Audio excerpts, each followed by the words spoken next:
Hello and welcome to Etude number 5. This is all part of the Villa-Lobos 12 and 12 challenge where we're walking through all 12 of Villa-Lobos' fantastic etudes. Number 5 is particularly juicy because it's almost modelled on one of Villa-Lobos' great heroes, J.S. Bach. So there is a lot of Baroque compositional material and ideas built into a Brazilian framework. So let's dive in with the main points on this video. First main point, there is a repeating ostinato riff. I have busted up so that you can get a sense of the structure of the piece via the riffs. There are also 4 bridge riffs. These move from one ostinato riff to another ostinato riff. Generally they're 2 bar in length and 3 of them descend, 1 of them ascends. Taken together, the ostinato riffs and then the bridge riffs, this helps you learn and structure the piece. Point number 2. This etude is one of the first where we get classical technique coming into play, where you need to be able to separate your bass from your melody, from your accompaniment. So you're going to have good fine right hand control. And this goes all the way back to etude number 1 and being able to switch on and off fingers. Hi, welcome to the main patterns. Etude number 5 is based around an ostinato riff. I have taken those riffs out and simplified them so that you're getting a better understanding of its structure. There is actually only one riff, everything else is a variation of it. Either a section of that riff or that riff transposed up a fifth, up a tone, or translated into G major, into G harmonic minor, or a section of it, say the first 2 notes, a third, and then moved up in chromatic increments. Either way, there is only one main idea and everything else falls away from it. This is very much in keeping with Baroque music. Most Baroque music, the first couple of bars hold the main ideas and everything else is just a variation of it. So here we go. This is the main ostinato riff for etude number 5.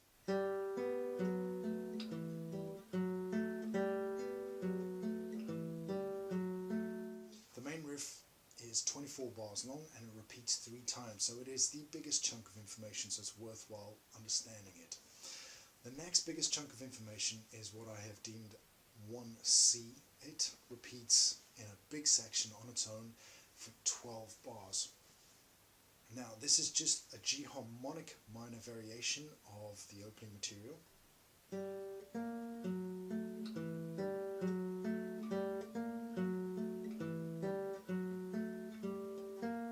So we have that minor sound, and here we go, it's just the notes from G harmonic minor.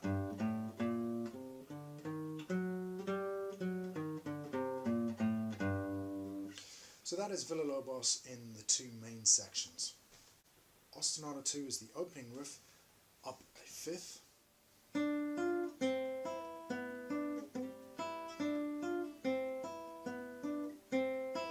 Ostinato 1B is the opening riff in G major.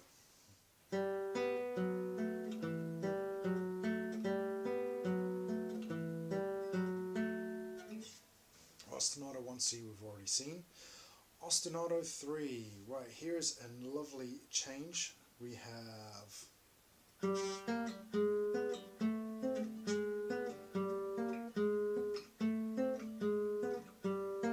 so it's the beginning third, minor third, shifted up chromatically.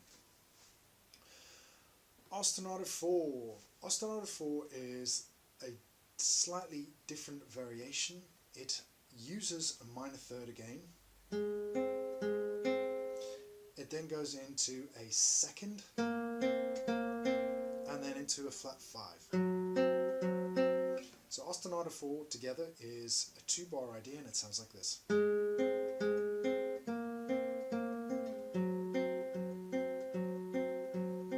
Ostinato 4 has a variation where again Villa-Lobos has just moved it up a fifth. So here we go again.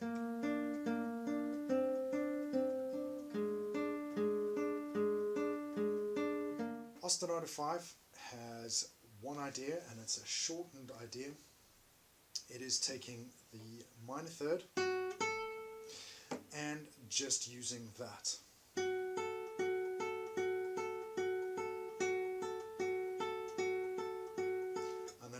does is he moves it up a tone.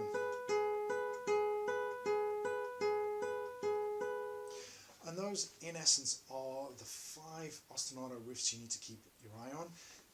Once you spotted them on the riffs, the melody and the bass moves around them and integrates with them in various ways.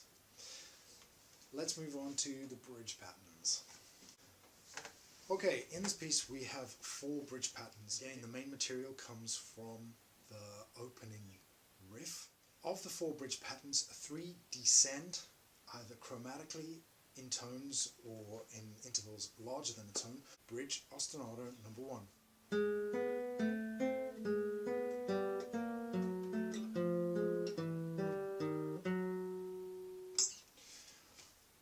Bridge ostinato number 2 is interesting because the voices cross over each other. So we have a melody voice, and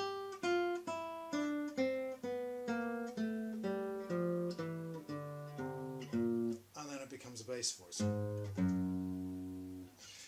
And underneath the bass voice we have a tiny snippet of the opening ostinato, and then that moves chromatically as well.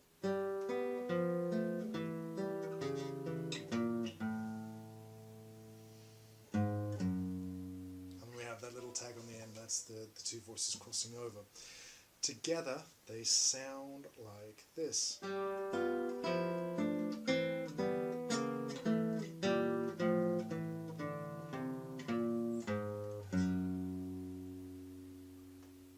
Bridge ostinato number 3.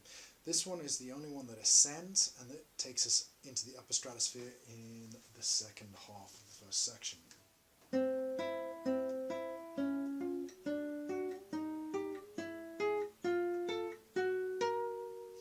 And finally, bridge ostinato number 4, again a descending one.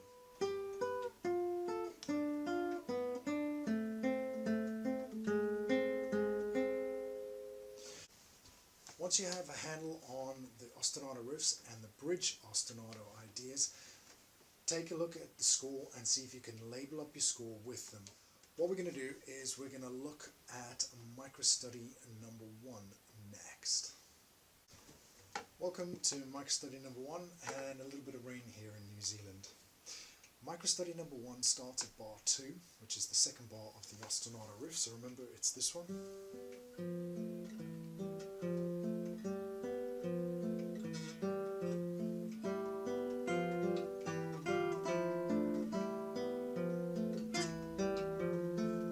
That is the full bit of microstudy number 1, almost up to tempo.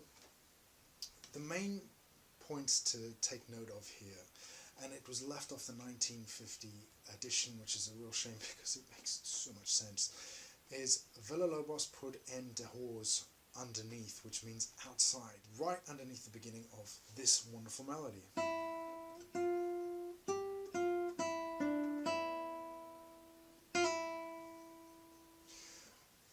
It gives clear indication that this bit needs to sink below. So one of the main things to do here is keep that ostinato riff bubbling underneath the surface. We're just to walk through the fingering quickly to make it nice and easy. So the riff starts with open strings. We then use a 3-2 for that third, and then a 1-0, and then a 3-2. Right, the melody kicks in. So open strings. I'm using 1 and 3 for the F octaves. There's the A with my second finger, so F and F. Here I'm leaving my first finger down, so from this bit I'm leaving my first finger down as an anchor. It's 2 and 4 for the E and G, and then we're back to 1 with B, back to 3 and open E, and then here 2 and 4. So you can see the nice D minor chord shape there. So again, nice and slowly. 1 and 3, 2, 1 stays down, 2 and 4, 1 and open, 3 and open, 2 and 4. open. Now, this is crucial. You have a couple of choices for this. I like to use my third finger slid down from the F to the E because it makes it easier for me, but you could possibly use your second finger if you want to bring the second finger up very quickly from the A. But it means cutting the A short. The choice is yours. According to Abel Calavaro, this needs to be clear, bright. It is not a Baroque ornament, it is a folk ornament from Brazil. Abel Calavaro also said that Villa-Lobos stated that this was a Amazonic etude, as in the material that he uses here is from the Amazon region and is very much part of his heritage. So you're going to find that come up again. So make sure that you make a thing of it. It is very important. It's not a Baroque ornament. Right, this is microstudy number 1.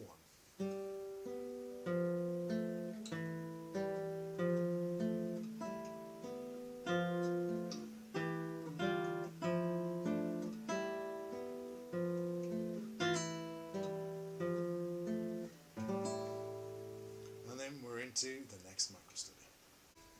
Welcome to microstudy number 2. Alrighty, microstudy number 2 introduces a bass line. The melody stops on an open E and just repeats on an open E, while Villa-Lobos develops a bass line.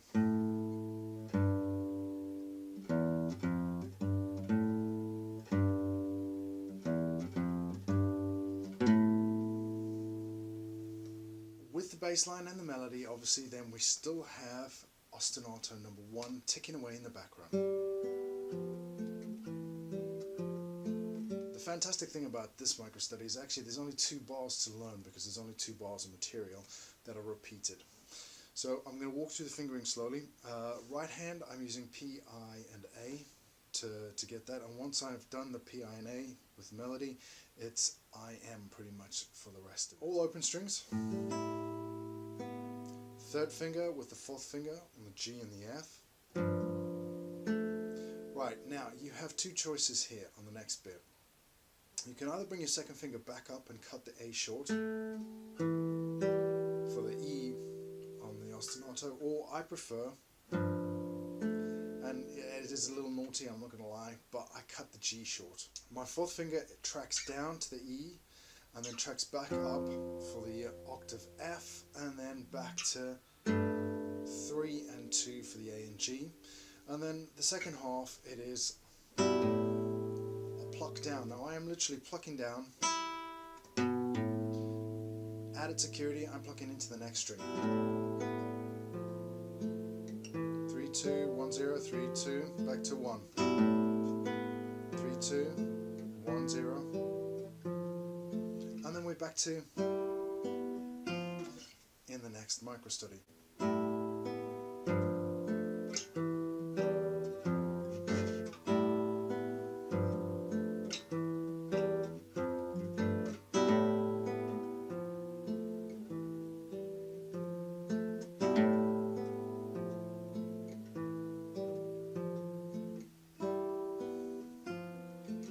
So keep track of your left hand, nice and clear with your right hand, and then just keep this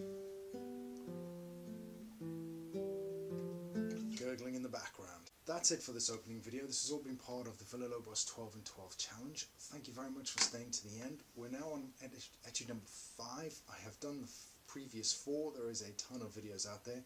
Each one of them is color-coded. There'll be one popping up at the end here. Jump in, grab your free study guide, and get in and learn this fantastic music that I think most people are put off with because it's perceived as too difficult. It's challenging, no doubt, but it's not impossible.